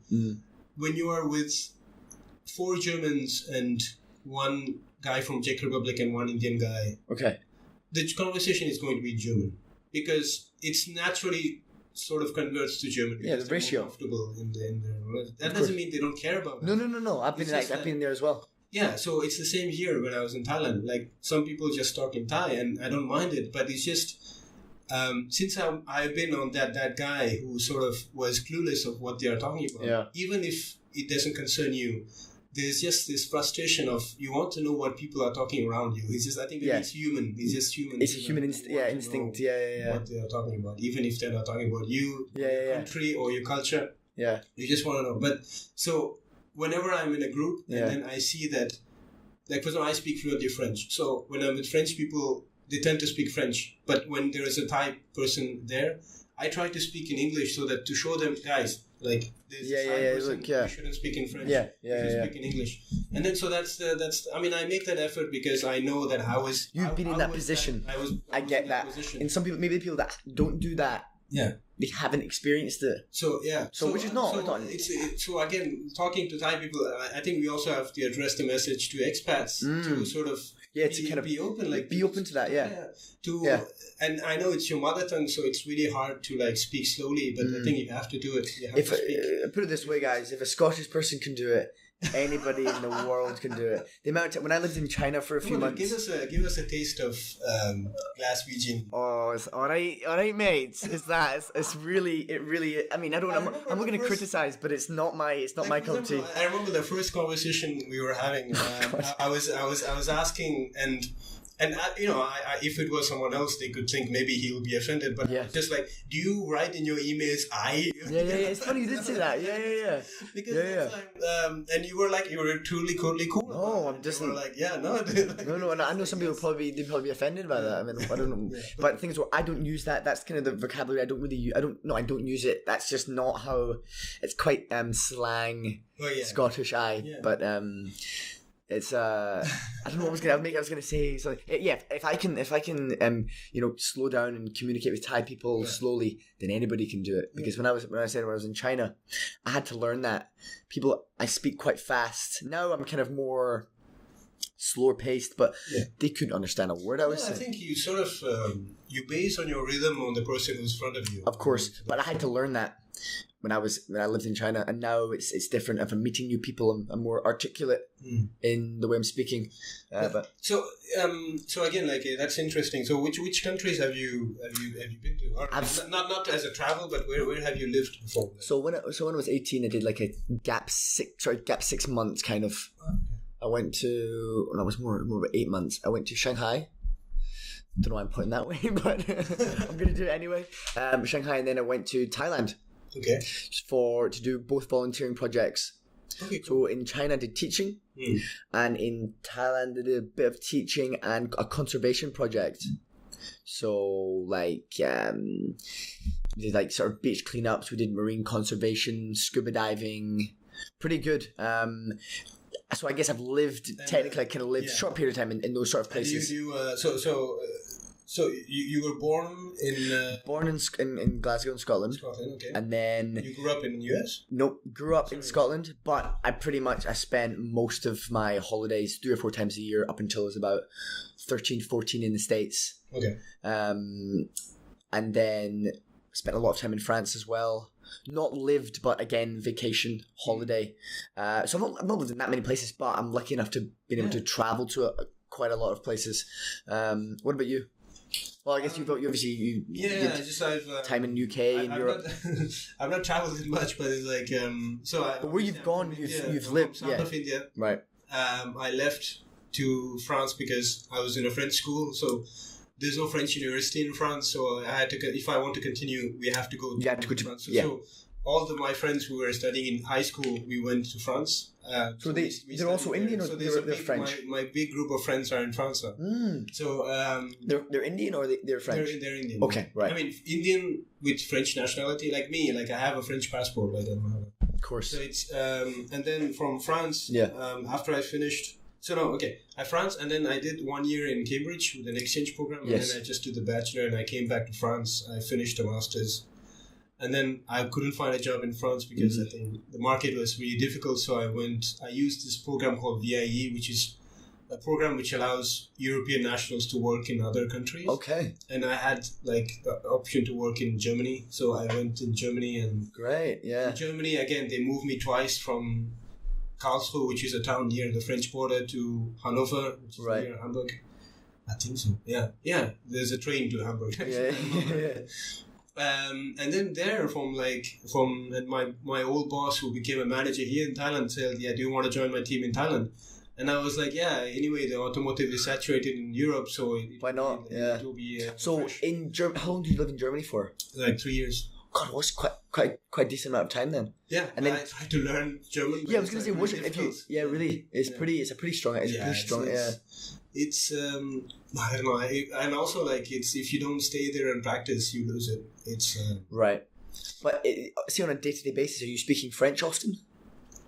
Or not a day-to-day. So there are a lot of French people. Yeah, so I mean, like now, I mean, do you speak? Do you have like a kind of French friends here? I mean, French, just like Indian people, are everywhere. So there are always French people. Even when I was in Shanghai, they had a French concession in Shanghai. It's like you always find everywhere. I do speak French quite a lot. Yeah. And, but mostly mostly English. So. Of course. So the funny thing about the project finishing in Thailand is that I finished on Friday. Right. And then I took the flight on Saturday. And then I started to work here in Thailand on Monday. Again, you like doing that, don't you? Yeah. Leave less time as possible. No, is that a reason for that, or that's just how it panned out? That's how it worked. No, that's how it worked out. Yeah. So, and I really liked. I mean, in the beginning when I came, I really sort of felt familiar because I was in India. So sure. There was this air of familiarity. Of course. Thailand. Yeah, I don't think I asked you what was it, kind of your initial reaction as to that, because you'd never been. That was the first time you'd been. Is that right? First of all, compared to India, there are way more ladies. Yeah. I mean, I'm not saying that. Maybe the proportion of people you see outside is like. If you take a snapshot of India, like in big cities, it'll be like 90% men. Like really? Yeah, it's like because it's I don't know. It's just a way. So women are like a commodity there. No, no, I'm joking. You know what I mean, though. Like it's it's I don't know. It's either like they're not allowed to go out that much, or people say that it's changing, but. I still feel like the women are treated the same way in India. So when were you there last? When was that? So no, like I was here the last time, like a month ago. I was there. After I finished my contract here, I went to India and then I came back. Okay, right. Okay. That's why I like Bangkok, because I wanted to work here. Yeah. I came back. But to finish what I'm saying, so for the moment I've just been to. So I've lived in India, France, UK, Germany, and Thailand. That's great. Yeah. And in the future, what do you see? Your future. For the moment, on the long term, or the midterm. Whatever it is. Yeah. I just see it here in Bangkok. That's great. Because I kind of want to build my customer base here. Yeah. Because I want to become an illustrator. I should stop saying I want to become. I am an illustrator. You are an illustrator. I guess that terminology. Yeah, that's is it's just I'm still self-conscious about my art. What qualifies like these people that say I'm not a student. I'm not studying to become an illustrator. I am an. You can't. Yeah, you have evidence to support that as well. I could illustrate it tomorrow. Yeah. So it's to kind of grow that customer base here. Yeah. Have different projects going on. Exactly. That's the and also the thing is. like I want to work. I want to create my own. I have written my own stories, and You said that. I remember you saying that. Comics, so yeah. well, if I take an office job up, of course it pays well, but I didn't have time to work on my. So if I do like different little projects here and there, but I can manage my own time to do my personal stuff here. So, yeah. So I get, that's I think it's good to, especially going through these meetups, is the people that you meet, obviously, and you never know what can stem from that. Yeah, exactly. So that's why I've been going to events now to just sort of put myself out there and say. And this is the thing, like you have to start. Like for example, I've been saying for years that I should do a podcast, but until I just sit down with someone and do a podcast, it'll never happen. No. So it's like art. Like some people say, I always wanted to draw, and that's why I created this meetup. I'm like, come in. Like you will not be judged, because sometimes people think that in the meetups, like, oh, I will be in front of artists who will judge me, and I know I'll feel really ridiculous and in front of them. Yeah, but actually, it's not like that at all. Like the meetup that I do is like it's like everybody can. Is that from like kind of a beginner to kind of? No, like anybody can come, and like it's drawing. That should be the name of the meetup. Anybody can. Come along. Yeah. It's anybody can draw. Yeah, that's a good one actually. Yeah, I like that. Yeah. Right, you should write that one down. Exactly. Actually, for this podcast, that's a good one. For this podcast, I don't have really a name. I just put like Movie Messenger because Movie Messenger is the name of the YouTube podcast. It's a Movie Messenger podcast, but. And I think we have to. See, I was gonna.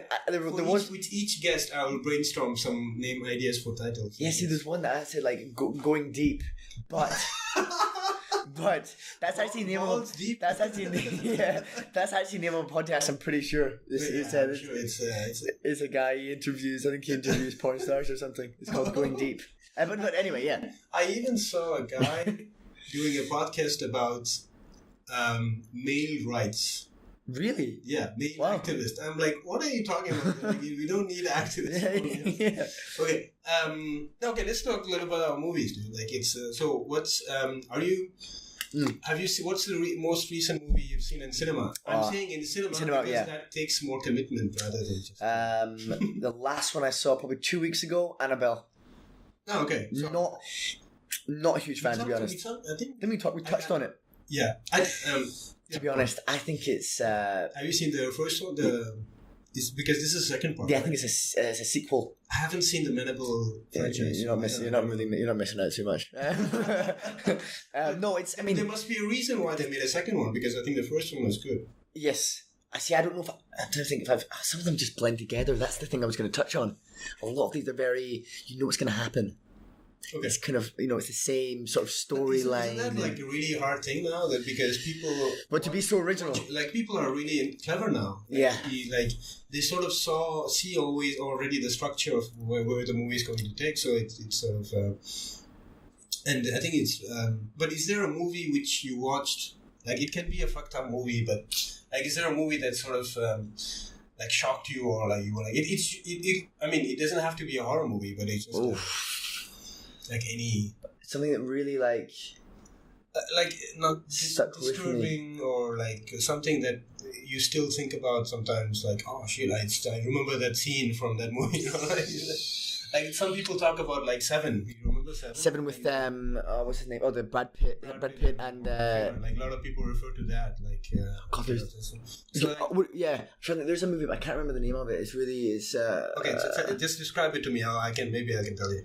That this should be a game. Like this. Have you seen Zodiac? Oh fuck! I love that movie. Classic. And it's based on true story. Yeah. Sorry, I'm glad that came to me. That's a great. I mean, it's a really long movie, but it's like and you. I think it is absolutely phenomenal. Yeah. Just the unveiling of it all and the unveiling. It's by the same director as Seven. That's why that was the connection there. Yeah. I think that's a great movie. I love those. What would you class that as genre wise? Psychological thrillers, right? Yeah. Yeah. So the thriller. I don't know. I really engage with thrillers. So I think I also did some reading about that, and I did a video about that because there's a Japanese anime called Perfect Blue that you should watch, which is also a psychological thriller. Right. Okay. It's basically the inspiration for Black Swan. Do you know Black Swan? Yes. Okay. So, I didn't know. That's funny. Yeah. Oh. So there's this I think the movies have a way of putting you in a situation without exposing you to the danger of that situation. So it kind of gets you pumped up, like your adrenaline up, but you're still removed from the screen. Right. So I think that's what's engaging. I don't know what. It's just. It's like if I have to compare it, it's like. It's like housewives who read serial killer stories. They're terrified, but they can't stop reading it because there's something that can almost addictive about it. Yeah. But what about you then? What's kind of like, if you were to say one movie that stands out? I mean, that's such a difficult thing. But it's a difficult thing. But I could tell you like the movies that made me fall in love with movies. Wow. Okay. Okay, the way I watched Fight Club, for example. Like the Fight Club. I was in Cambridge, and they had like a movie library, so you could watch movies for free. Great. And the library, what I liked about it is, by the way, I'm really insomniac. Sometimes I don't want to sleep, so I just yeah. So like the library is open from Monday to Thursday, nonstop. Yeah. So. And sometimes I would just watch like 2 or 3 movies in the night, you know. So I was watching Fight Club, and it was already morning, so I had to go take shower and then go to class afterwards. So I just stopped at the middle. So for the moment, the movie is like they're doing stupid things. Yeah. And then I watched the second part. I was like, wow, how is this the same movie? Yeah. Like so that was a revelation, and then. Of course, Memento. Do you know Memento? Memento. I think I've seen it. It's a guy who actually forgets every 15 minutes. So he has to tattoo all the details in his body. And he's like... When did that come out? Is that it's like... I don't remember the date, but it's it's an older movie. It's an older movie. But it's... Yeah, I want to take a note there. Yeah, I want to take a note of that. That'd be really good. It's excellent. Okay, this is also another thing which we did with the last podcast. Yeah. And we were even saying, like, maybe we should name the podcast, put it on the list. But it's not, we should. Because we are not, like, it's not a homework. We're not, I know, yeah. But I think I'll put it on your thing. But it's like, but that's, okay, what else? Like, what did you, it doesn't have to be in that genre. It can be any other. Like, when you were a kid, did you my fun, like, I when I was, not like now, but see, when I was maybe 16, 17, the more comedy side. Okay. I love like American Pie. Ah, okay, yeah. I found that really funny. Like, I love the college humor. Yeah.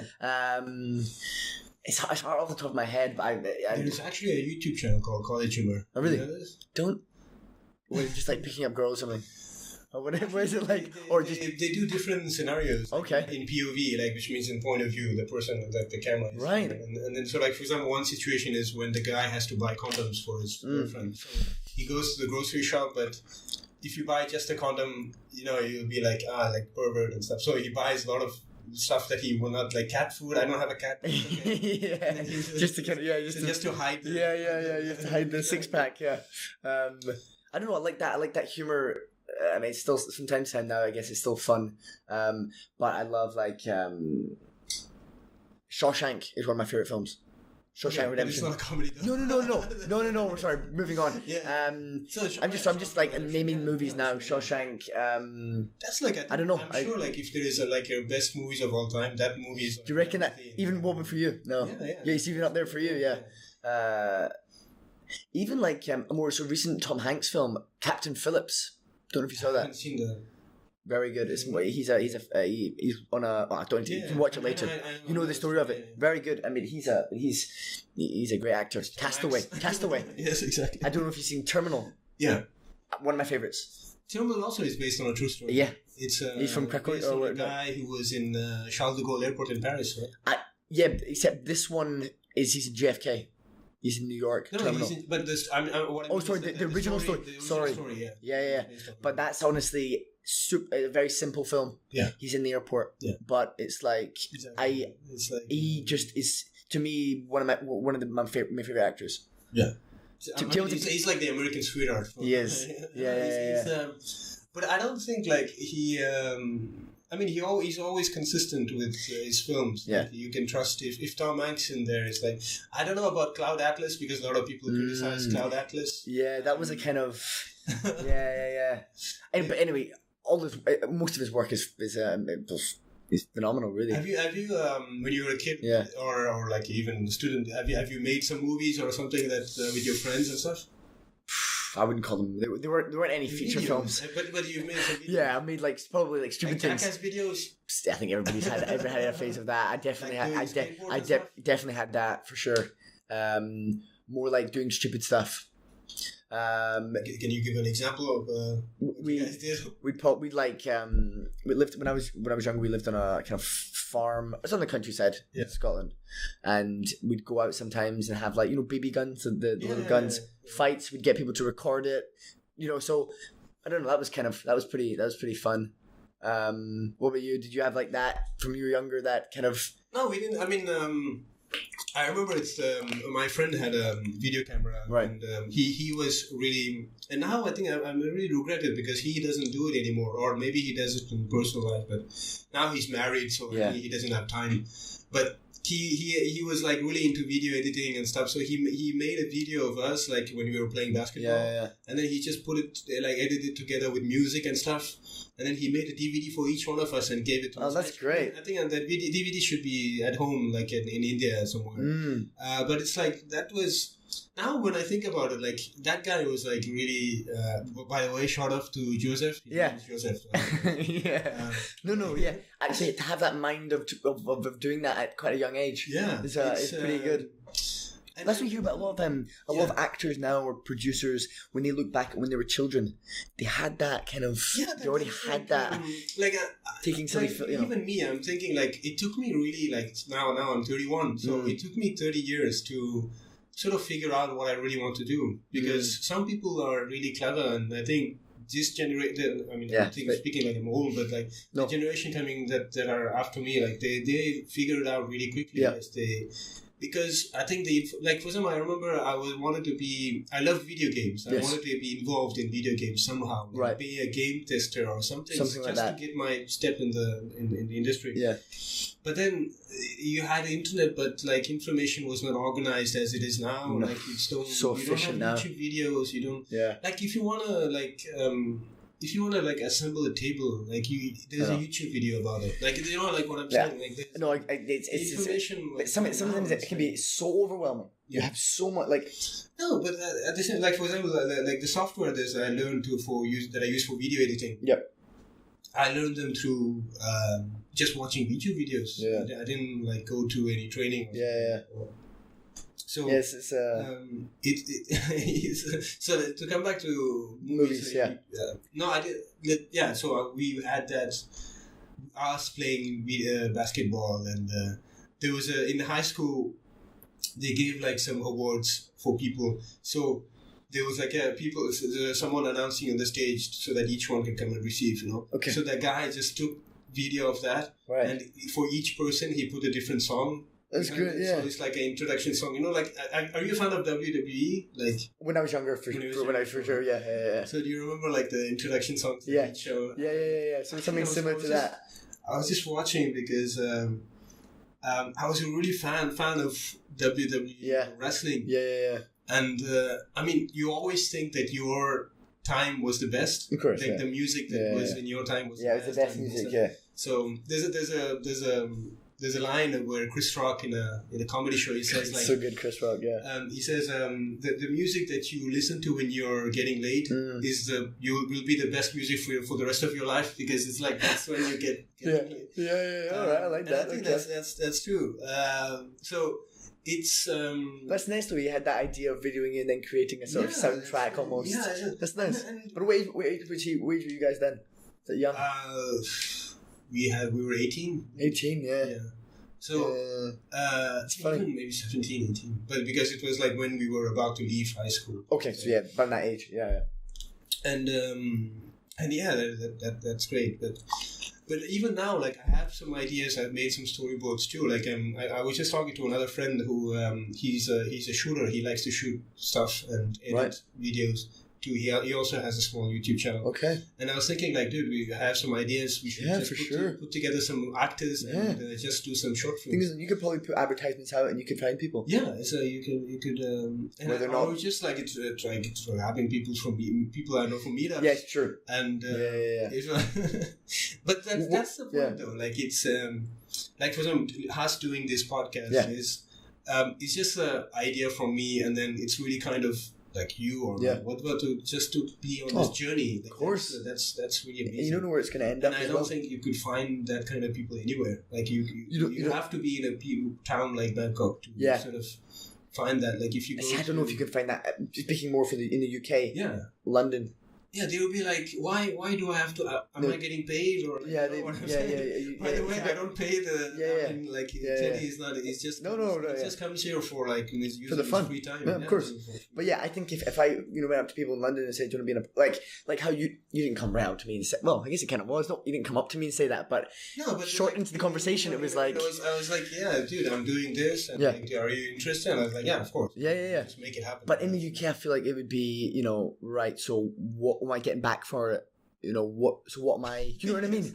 So I'm helping you out. What you give me in return? Yeah. That would be more. Whereas it's just purely just for entertainment reasons, and for just to get to know you as well. Isn't that like another thing when we were like comparing like East versus West, or like like there is this because in Europe there is this time constraint. Everybody's under pressure, even in personal life outside of work. Of course, yeah. Like you feel like it's a constant pressure cooker. It's like, but here like it's more laid back. Laid back, like, like they say, sabai. Like it's like exactly. Really cool down. It really is, and it's really refreshing. And also like in India we also do here they call it why the hello and the greet, whatever it is. Greeting. Yeah.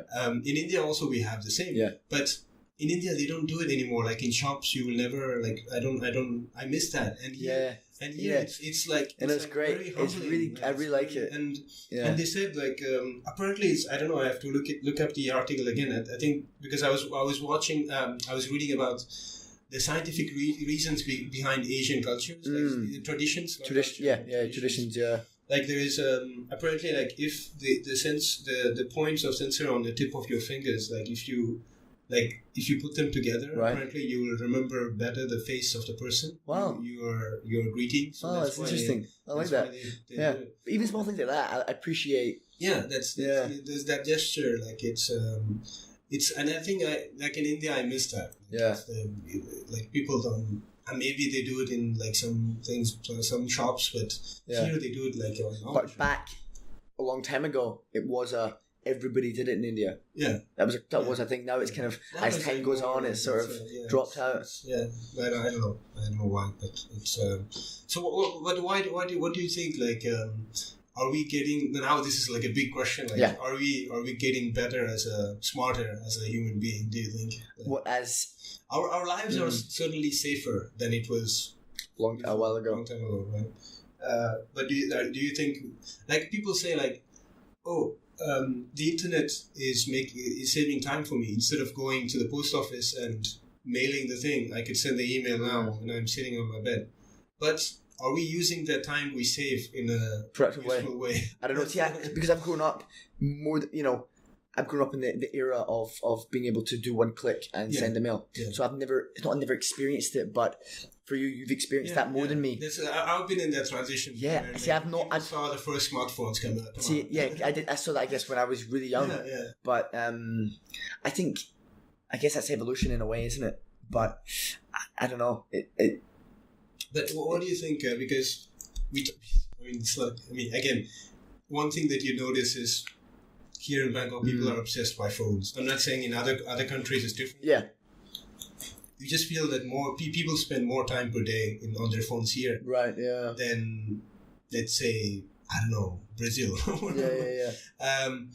So, what do you think? Like, how do you like, especially kids? Like, some people are. Like, the other day he's a parent, he's a dad. He said, "Yeah, my kid is spending too much time on his phone," and I was like, "Yeah, but who bought the phone for him?" He was like, "Yeah, me." He's like, "Yeah, so that's your problem." Yeah.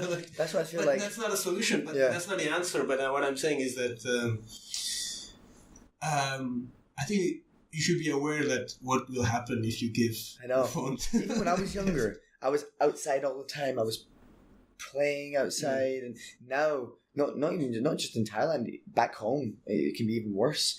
Again, they're on the phone, they're on the iPad. They're not getting outside and experiencing fresh air. You know, the kid I'm teaching drawing to, he's 14. He's Thai, and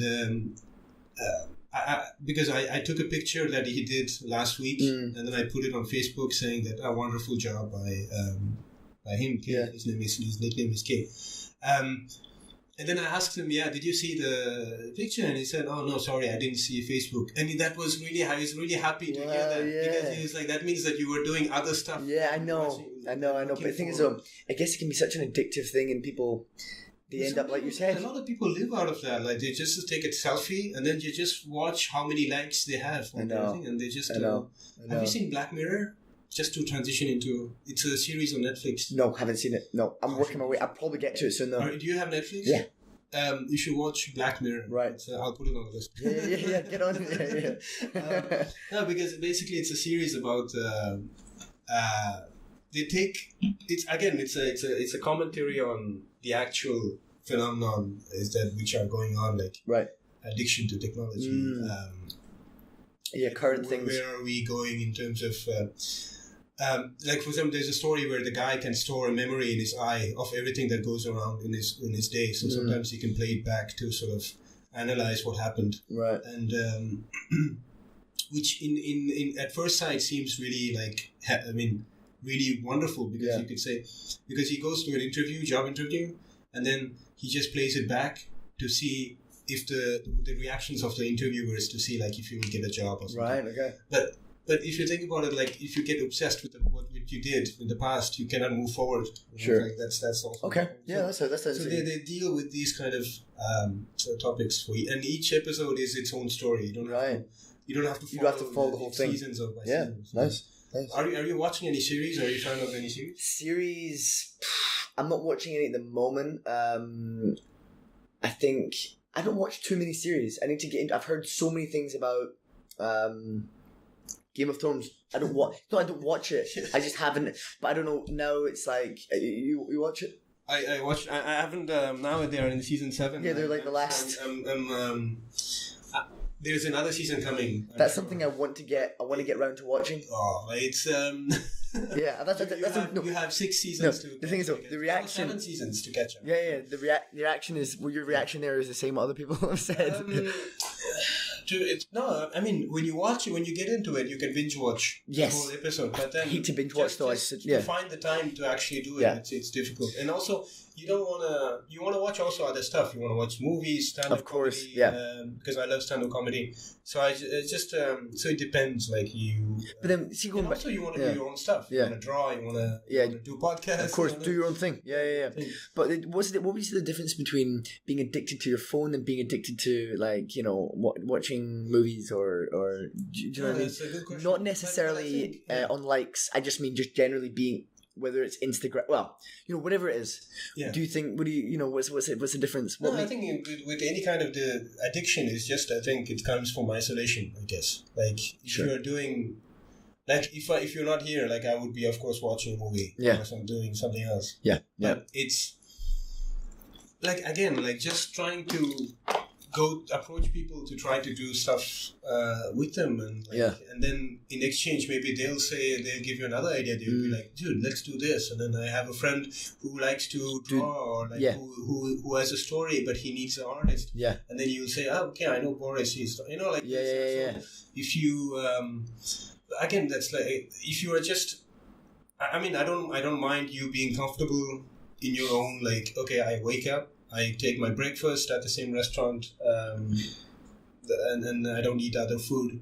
I had this excuse, some people too, like when they're from, like, I know an Indian guy, he was like, he just worked with, he came in, he worked and then he went home, and then he would eat at an Indian restaurant and go home and sleep, and then so that the whole routine. In Bangkok? He wouldn't even try in Pattaya, but okay, anyway. Sure, same thing. Be the same. Same thing, yeah. So basically, you are not trying new stuff. Yeah. And the reason he will give, I know it's very difficult. That's another point I think that people don't like about Bangkok, is that it's really hard to be vegetarian in Bangkok, because there are, like, you have to each time tell them to make it especially for you. Yeah. Stephen, just to touch on that, I was a vegetarian for maybe a couple of months. I still sometimes eat vegetarian. Yeah. Well, I wanted to try it out and see if it's something I could do, which is something I think I could do. And I think I could do it living here. I was going to say the exact opposite. Okay. I've had experience where the places where I go, the food courts, they've got vegetarian. Okay, so that's really fine. Yeah, actually, I didn't have a problem in the same way. Like some people take excuse. I mean, again, it's not our place to tell people how to live. Like, of course not. We say what we think, and then people just they react. They find a reason behind it, and then they say, "Okay, yeah, I'll try it," and then they try it. But then, for me, I think this is coming back to my theories. Yeah, this is my philosophy. Okay, so if you're like when we were talking about movies, like it doesn't matter which genre it is. Like for me, the movie is it's the only thing that counts. Sure. I don't mind what type of cuisine. Is it Indian? Is it Thai? It's the dish that counts. Of course. Music, I don't know if it's rock or hard metal or like rap. It's just the music. It's the song. I think everybody should have that mindset. It's like it's the person that counts. It's not where they come from. No, of course. No, that makes sense. Yeah. So that's I kind of have that kind of mindset where I say like that's the I call it the beauty, the intrinsic beauty of the entity or the individual. That like everybody has a beauty which is for sure, absolutely. Like some people will say like if you wear like a suit with some sneakers, right? It looks good on somebody, but doesn't look good on somebody else, right? Because that's not who they are. Like so, it's like their beauty, the intrinsic beauty, which is like it's not linked to anything. No. It's just them. Yeah. And it's really difficult to explain that way. I can understand that, and I think art sort of makes me more open to that kind of beauty, that core. Yeah. That gives me the idea. That gives me the mindset to say, like, I don't mind any of your, like, I don't mind that you are from India and you have studied and you are Christian, because I'm not a religious person, but that doesn't make me someone who will not talk to religious people. Of course, absolutely, absolutely, yeah. But it's like, but what it counts is that do you have interesting ideas? Like, do you have an interesting vision about life and stuff? So yeah. So that's You're getting into that was good. That was going deep. Going deep. Like maybe it should be no, but again, I have these theories, right? But they might not be like everybody will not be ready to like accept that, or they'll be like, oh, this is too complicated. I was just here in the meetup to talk about simple stuff. I was going to touch on that. Yeah, that's true. So what do you think? Like if for example you meet a philosopher, right? I've never met him for the moment in a Bangkok meetup, but I'm sure there are people who are philosophically engaged and like, of course, have a view on society and stuff. But that's usually me, the guy like talking about stuff. Like, how would you handle that? How would you handle like someone who has like really big ideas, who wants to change things, and just in a conversation? Yeah, in a conversation. Would you? Yeah. And then you're like thinking, it's already midnight. Yeah. But like, how would you deal that? Like, how would you? That might be another question, right? Like people saying, how do I approach someone? But at the same time, how do I make them understand that it's okay? I'm not ready for that discussion now. Like we can maybe have a coffee later or like talk about it. Yeah, in not so many words like that. Yeah, I know what you mean. I don't know. Thing is, though, I've never dealt in that situation, so I feel like, as you said, your body just reacts to the situation, or your mind just reacts. So, for me to say how I would react, I don't know. I really don't know. I think I would react. I guess the more you meet people and more you study, I mean, I think your brain sort of captured that. Yeah.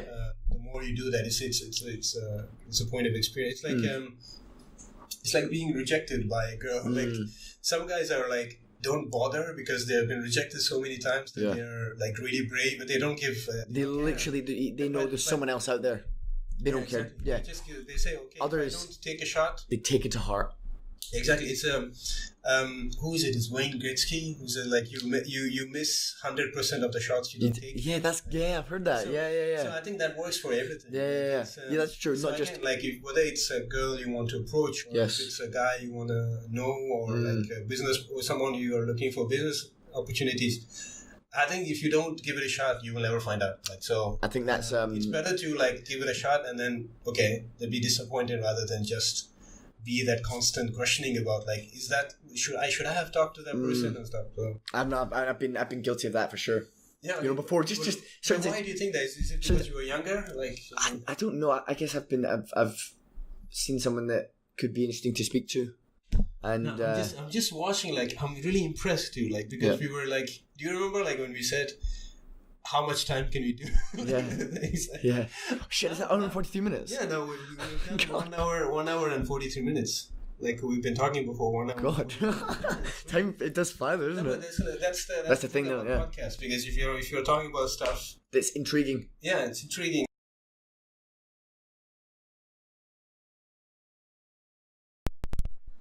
Okay, so we just took a break, so we're back. Yeah. I just wanted to sort of like give me your like.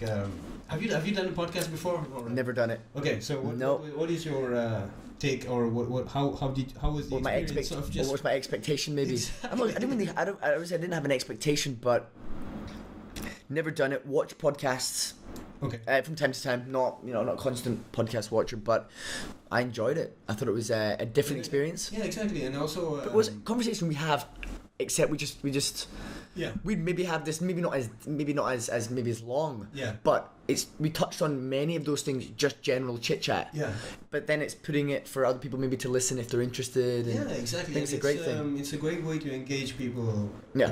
And also like I'm going to put this on SoundCloud and YouTube, so Okay. I'm just encouraging people who listen to this, just be free to comment and just Absolutely. React to it. Like it's because that was the whole thread of that was the red line that we tried to follow in this podcast, which was like how to connect with people, how to engage, and how to make that first step, and how to break out of your comfort zone. And it's always like that's I think. I don't want to go to another discussion, but it's like for example in the university or in schools, like they don't teach you to make mistakes. I think it should be okay. It's tutted on. It's okay to make a mistake. Absolutely, it's part of life. But then afterwards, you just have to be able to like understand it and then learn from it. Like it's but yeah, maybe Ming can come on. Yeah, so my girlfriend Ming is your girlfriend. Right? Yep, she's Thai, so she maybe it can give a different. Perspective to it, I don't know if she's. Exactly. I mean, it's not. I'm sure she'd be maybe up for doing that, so I could drill her down and get her to do it. No, but it would be interesting, as we were saying before, just to kind of to give her perspective of maybe things that we've discussed and to go into detail. I don't know. It would be also interesting. This is exactly what I wanted to do with this podcast. Is because I don't like. Of course, my movie channel. I mean, my channel is about movies. Yeah, it's that sort of thing. But it's also like I want to have everybody's take on different topics. Right, of course. As I showed you in my videos, I always. Even if my way of communicating is movies, I always talk about different stuff like feminism or like how do you deal with guilt? Like that's the next video I'm working on. So it's so here I'm really glad that compared to the previous podcast, which was purely geeking out about stuff. Yeah, which is great. Yeah, of course. Which is also great. Of course, It also hits a really good spot. Absolutely. And this one is like really like it's. I'm not saying one is more important. No. Than the other. No. It was really great, and thank you absolutely. Again, I'm sure hopefully I'll be back on and we can discuss more. So as we foresaw, maybe a next episode we'll talk about something else. Who knows? Like you said, Ming could give her take. She's Thai. Yeah. So she could give her her point of view. Her point of view, exactly. About like and it's not like it's not a. I wouldn't say it's a problem, but it's just. No. I think it's a wall that everybody just is faced against when it's whether it's Thai or foreign, whatever it is, it's whatever. I mean, whatever culture background, even between men and women, absolutely. We are not tuned to talk about everything and everything. Yeah. So, dude, thanks again. No problem. It's been great. It's been great. Good discussion. Teddy. Yeah, Teddy. Yeah. Until next time. So, see you guys. Bye. Thank you. Bye. Cool.